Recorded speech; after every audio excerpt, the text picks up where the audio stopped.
Today, I've got lovely Jenny on the call, and she's all the way from sunny Queensland in Australia. How are you today, Jenny?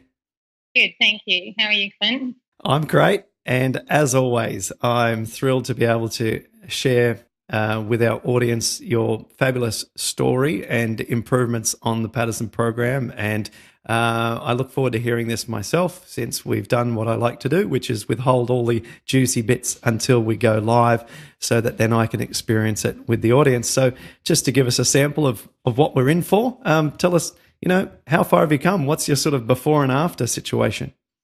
My before was pretty, well, I had a really bad feeling that I wasn't going to get any further in my life. I couldn't walk. We had lots of stairs in our house. I couldn't walk up the stairs. I thought, oh my goodness, is this my life? Is this what I'm going to be like? And I had a walking stick. So, yeah, it wasn't very nice. And then my husband found the Paddison program for me online, and I said, well, I've got to try this. This sounds fantastic. This is like the light at the end of my tunnel, so to speak. So yeah, I started the Paddison program. I was very strict with it. I didn't sway either way. I was stuck to it. I just didn't want to do anything wrong because I wanted just to get better. So that's how it all started. Okay. And compared to where you were before, how are you now? Oh, I can walk. I can walk across the road without fear of getting run over. I can, I go to exercise. I lead a really normal lifestyle. So before I wasn't. So much better. Awesome. Okay, fantastic. Well, what happened? How did it all sort of break down in your body originally? And I believe you have psoriatic arthritis. So explain to me, how this all started, when it started, and how quickly it progressed. Well, it started probably in about 2014. I had swelling in my knee and I thought I had a meniscus tear. My doctor sent me for an MRI and that was the result, was the meniscus tear. We tried physiotherapy, but that didn't work. So I went to see a surgeon and he said, oh, look, I'll go in and have a look, but it looks like you've got a pretty big tear there, so we'll operate. And he operated, but when I was supposed to be getting better, I just kept swelling. So I kept going back to him for having cortisone shots and drainage in the knee. And he said, oh, we'll go in again. I don't normally do this, but we'll go in again just in case I've missed something. So he went back in again. There was another small tear, but I just didn't get better. And then my left knee swelled up. So I basically couldn't walk at that stage. And so he said, go and see a rheumatologist. And he recommended me to a rheumatologist. And the rheumatologist said, look, did the test, you've got psoriatic arthritis. And I thought, thank goodness, I haven't got rheumatoid arthritis. This is great, it can't be as bad as rheumatoid arthritis. Yeah, it was. Yes, it is. Yes, I see psoriatic as just rheumatoid plus psoriasis. I just see it as the same disease plus something else. So certainly by no means is it less. As I said, I think you've got a couple of things going on there. So did you see psoriasis showing up as well for that diagnosis, or how did he? No. So did you ever have any psoriasis on your skin? No, never. Right. Never And so had. he diagnosed you with psoriatic because it was asymmetric, or what was it? No, because it wasn't asymmetric, but because he did the drainage on my knee and had my fluid in my knee tested. He also did bloods. I didn't show any RH. Rheumatoid factor.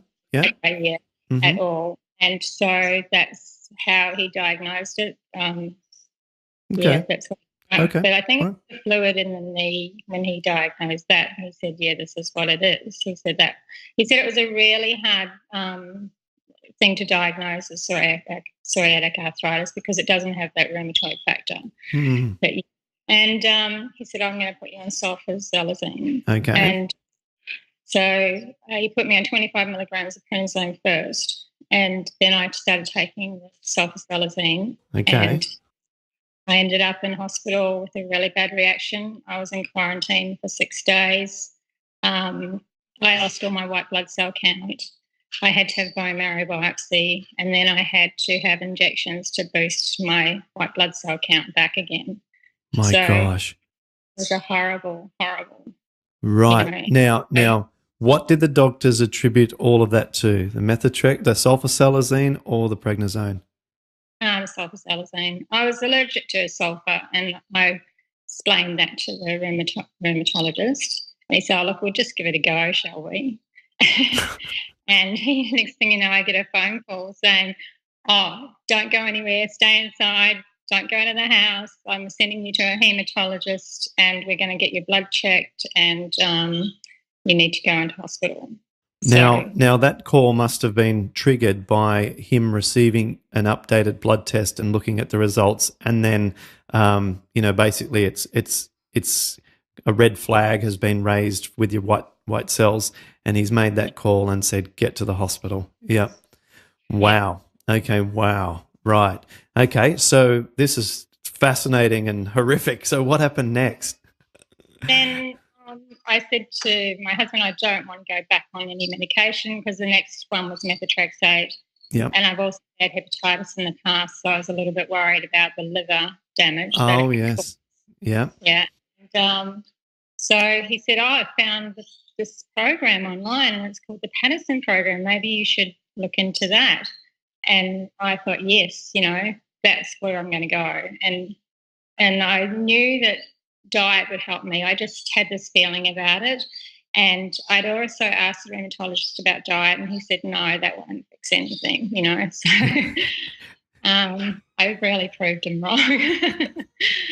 But didn't actually go back to see him again. I started seeing somebody else after that. But so I just came ahead in leaps and bounds pretty much. It took me 2 years to get off the prednisone though. Oh, now I want to explore that a little bit more in a second. I very much want to explore that. Okay, so in terms of your drug usage, you obviously didn't go back on sulfasalazine.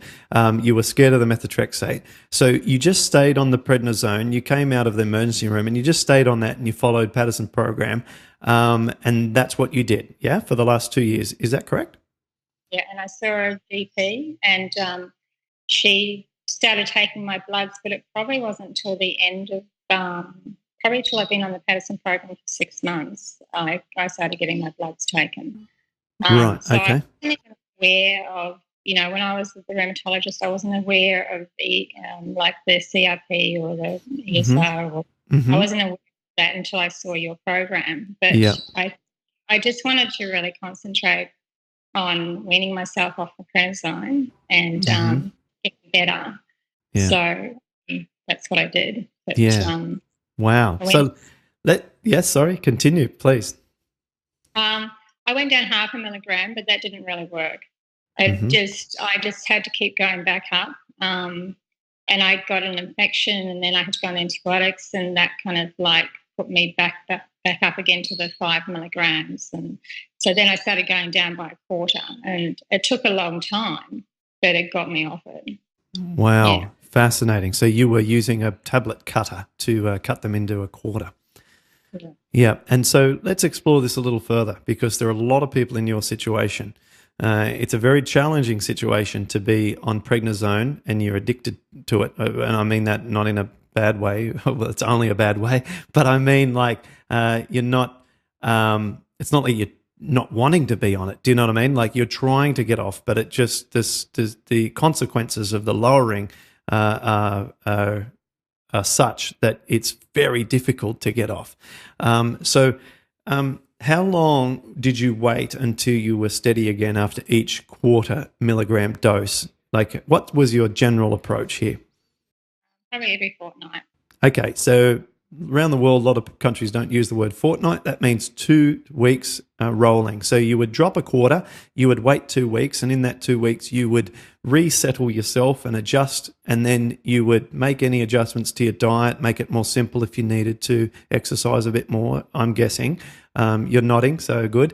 And then you would maybe do another quarter if you felt up to it. Is this correct? Yeah, that's right. I mean, if I had some swelling, I probably would delay it a few days. I'd probably reset my diet and then I would wait for the swelling to go down. and then I start, that quarter, because I didn't want to think it was, I wanted to be sure that it was the diet. That's why the swelling was not the prednisone. Do you get what I mean? Oh, I absolutely did. That's why I never took painkillers at all, and I never took prednisone. Thank God my rheumatologist doesn't believe in it, and I'm sure you can appreciate why, having tried to get off it for 2 years. And also, I never even took if I ever took painkillers that were natural, things like curcumin, I would only ever take it in a consistent fashion, because if you take it sort of willy-nilly or haphazardly, then you're constantly interfering with the feedback mechanism of the pain relating to what you're eating. And so you get confused. And so my guidance to people with things like supplements like curcumin is, if you really want to take them to get some pain relief, I only recommend them as a way to try and get off something else that's worse. And then once you get off that thing that's worse, the pharmaceutical, then try and get off the curcumin as well, because all the pain relief we need comes when we have, a sensational diet, great exercise, stress reduction, and a perfect microbiome. So much can be done without the supplementation. Right. So now, did you have any emotional up and downs when you were trying to get off the prednisone? No, not really.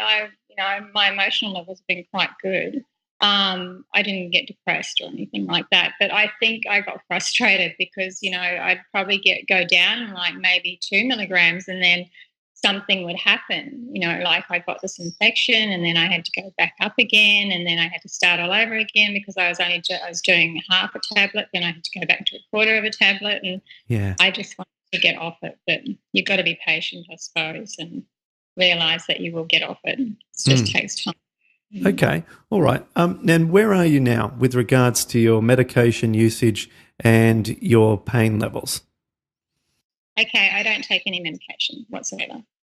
My pain levels are pretty good. If I ever get pain, it's probably more of a physical thing. Like I might twist my knee sometimes. I've been to Bikram and I twisted my knee probably about a month or so ago, and then I go back. I had to go to physio, and then I went again a couple of weeks ago, and I did the same thing again. So I'm not sure how I'm doing it, and I've got to figure it out. Yes. That's my good knee. That's not my knee that I've had the operations on. Right. So in terms of autoimmunity, you would say that you don't get what people call flares, or what I call reactions to now the foods that you're eating and your lifestyle.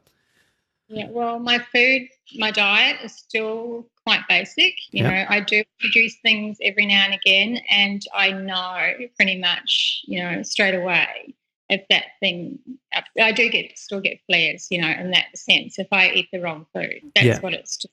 Yeah, mainly. But I'm so careful. I don't really. Exactly. Right. So you know that as long as you play by the rules, that you have confidence and control over your situation. Is that correct?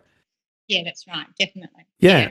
So that's pretty good compared to, being with the walking stick and having the 2 blown up knees. I mean, it's. Oh, yeah. It's just amazing. Like, I'm leading a normal life. This is so good. I can't thank you enough for this program. This is just, it's just, like I said, the light at the end of my tunnel. Awesome. Yeah, well, it's great. Yeah, no, you're very welcome, and this is the greatest thrill for me, is to be able to meet yourself and people like you and hear your stories, and it just gives me the greatest buzz, because I just think, wow, this is, it's not just about sort of helping people a little bit. It's about total transformation of you're set for the rest of your life now, as long as you stick close to what works and you don't go eating cheese pizzas every weekend. You're going to be sweet, and the fact that we can actually say that and believe that is absolutely remarkable. I don't know if I have many medical practitioners in the area of rheumatology who watch these recordings and listen to my podcast or on my mailing list or whatever. But they would, if they've first come across these kind of conversations, they'd be like, "Oh no, you can't say that. This could totally come back, and this is you're just in a temporary state and stuff." And that's not true. Yeah. That's not true. I'm going on, I don't know if it's 5 or 6 years, no problems. Like, I consistently defy what is considered medically impossible. Yeah, amazing. That's not going to change. It's not going to change because the awareness that I got going through the gut healing process occurred over many years. It wasn't like I think I know what caused it. I can just pinpoint every aspect of the whole thing, with the exception of the last little bit where I introduced 3 things at the same time. It was my only mistake. I introduced oatmeal, orange juice, and potassium supplements all at the same time, and that extinguished the last bit of my smoldering of inflammation. And I'm almost certain it was from the oatmeal, but potassium supplementation's been studied to help rheumatoid folks, and also the orange juice is also high in potassium, surprisingly enough, and also the vitamin C can contribute as well. But I think, let's face it, it's always the food, isn't it? And it's all and the oats have just got so many benefits for stimulating lactobacillus bacteria, and I just there's a whole podcast about that. But anyway, so it's just so great. My cat's here. She's excited too. So what next? Well, first of all, before we say what next and what you've got planned, can you tell us some tips? How would you encourage others if you're able to sit down with them for a few minutes? And what would you say to someone who's on the fence? Or let's talk about people who are on the fence, and then we'll talk about people who are struggling. Yes, well, I think first of all, you've got to give it a go. That's the first thing you've got to do. And I think you need to follow the instructions, so to speak, to the T, because I really believe that you can't sway from, if you're going to do it, you've got to do it. For me, that was it. I didn't have any choice. I just felt like, it's either this or the drugs. And this is a much, much better alternative. Plus, you have to be really patient. And also, when introducing foods, you got to realise that you're not the same as everybody else. Because I know that you introduced oranges, and I tried oranges, but I haven't been able to eat oranges. Mm-hmm. So for that, and potatoes, I can't eat potatoes. Mm-hmm. So not everybody's the same. So you've just got to take it at your own pace, be patient, and just introduce foods one at a time, and follow the instructions, the different levels that you've got, the introduction of the different foods at what stage. If you're on prednisone, you've got to understand that your gut probably won't heal until you get off it. I've been off it probably nearly 7 months, maybe 8 months, and I've only just started to feel that my gut is getting better and that I can tolerate a few more things. So that's the big key, I think, to being.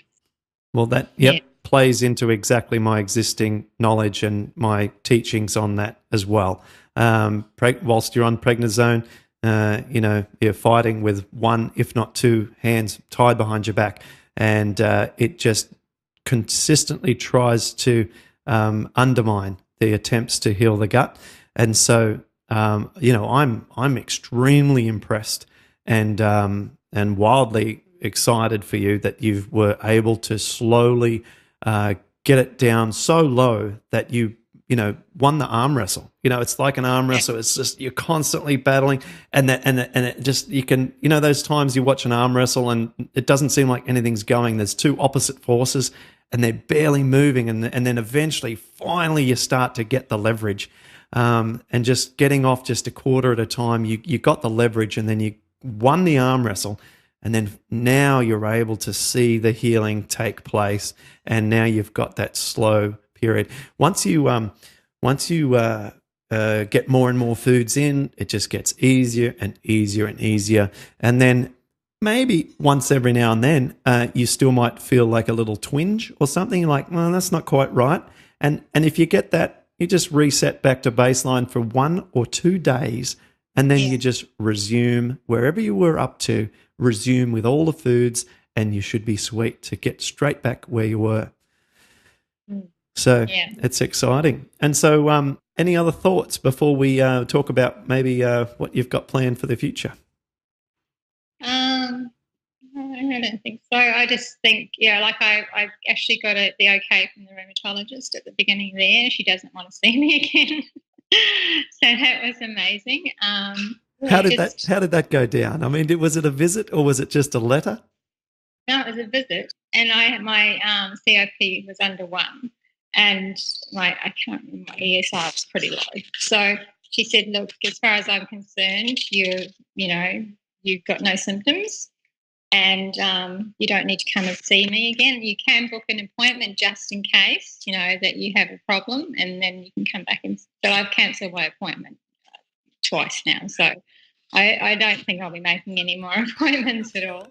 So that was to me, like, I jumped up and down. I just couldn't believe it. I was just so happy. Yeah. So, Yes, yes.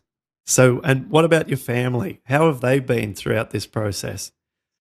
extremely supportive. I've got my husband doesn't eat vegan. Right. He but he is a lot healthier because of it. He eats all my food, like my salads. I don't make salads with lettuce. I make salads with herbs and watercress and beetroot and Yeah. all the good stuff. And Yeah. so he has that every night, pretty much, or every second night, and Yeah. or vegetables or stir fries. But yeah, he still eats his bit of meat. Okay. Well, he would Yeah. have his health would have improved by Oh, by proximity. oh, definitely. Yeah, and I've got my girls cook pretty much a lot of vegan meals, so yeah, they're all on board. They're all just absolutely, amazed that I've come this far. So they're really excited. Yeah, really happy. Yes. Yeah.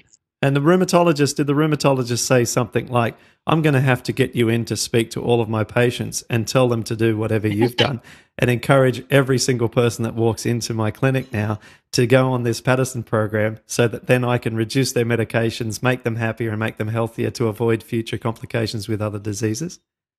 No. She just said to me, I think you got better because you wiped out your white blood cell count. And many years ago, they did tests to find out whether if they um, got rid of all your white blood cells, that you could reboost your immune system. And she said maybe that had something to do with it. That's what she said. But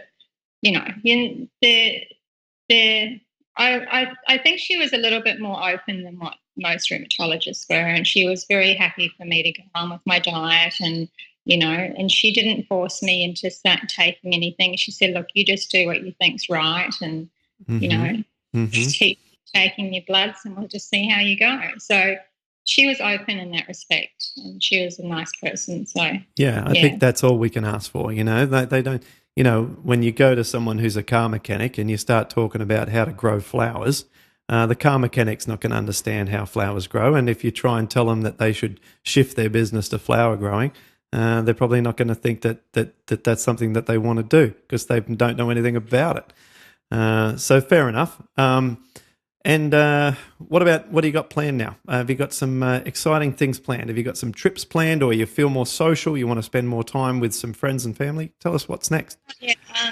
Well, I really want to travel. I used to travel quite a bit, and that basically everything went to a big halt when this all started. But yeah, I'm organising my birthday in New Zealand next year, so that will be good for spend a couple of weeks in New Zealand. But I have been travelling interstate and staying Airbnb and just cooking for myself, and we go out and I might eat before we go out because I still find it quite hard unless I ring beforehand and try and work out, if they've got something that I can eat or if they cook without anything without oils and, Yeah.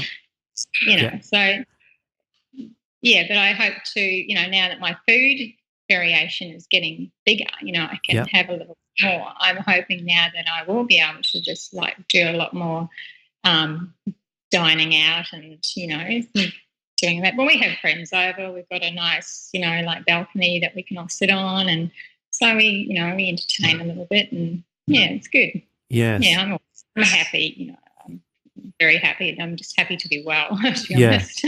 Yeah. It's remarkably a good feeling, isn't it? I mean, you come over something like this and it just makes everything else seem trivial. I catch myself sometimes getting upset with some things like just, I don't know, sleep behaviors with the kids or whatever it might be. It's things that are not real problems. They're just part of being alive or being a parent or, just living in a Western kind of world, and the problems that I sort of get, bothered by. And then I just think to myself, hang on a second, it wasn't that long ago when I could barely walk and I was on, maximum dose of the methotrexate, and I was going to Bikram yoga every single day just so that I could walk the next day, being terrified of having to ever go out interstate for any reason because I wouldn't be able to, have any security about being able to walk properly, going to events, hobbling and needing help onto stage. I mean, it was a mess.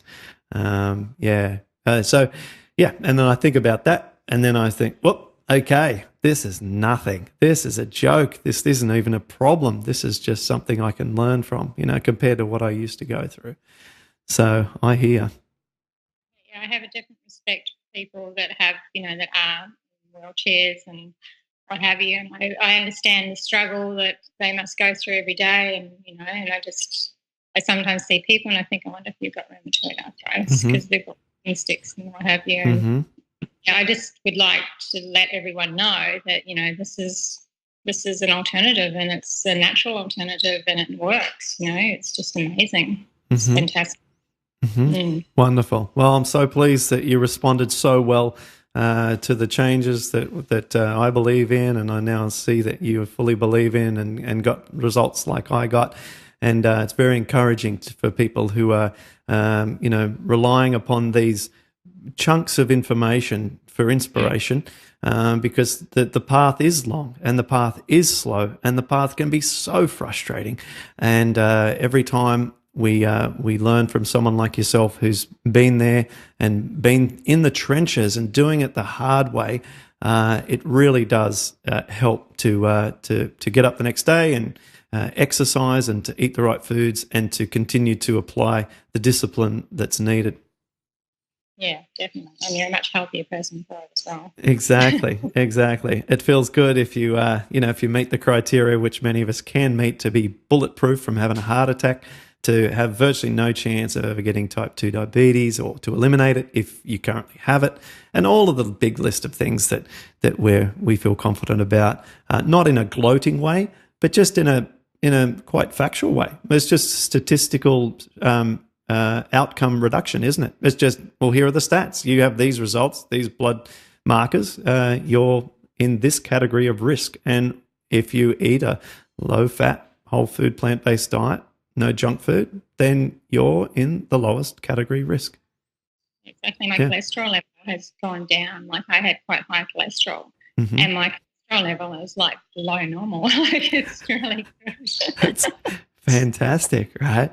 When I used to go to my rheumatologist, it was actually, I found it quite interesting, but he used to obsess about my cholesterol more than he did anything else. He's like, how did you get it that low? He said, whatever you're doing, you should bottle it and sell it. And all he was talking about was the cholesterol. He was just fascinated by the cholesterol because he said it's like the best cholesterol levels that he'd ever seen. And I swear that's all he just was fascinated by it. He really did find it remarkable. And I just explained to him what I was doing, but it was always a fun thing for me to see his eyeballs pop out of his head at my cholesterol.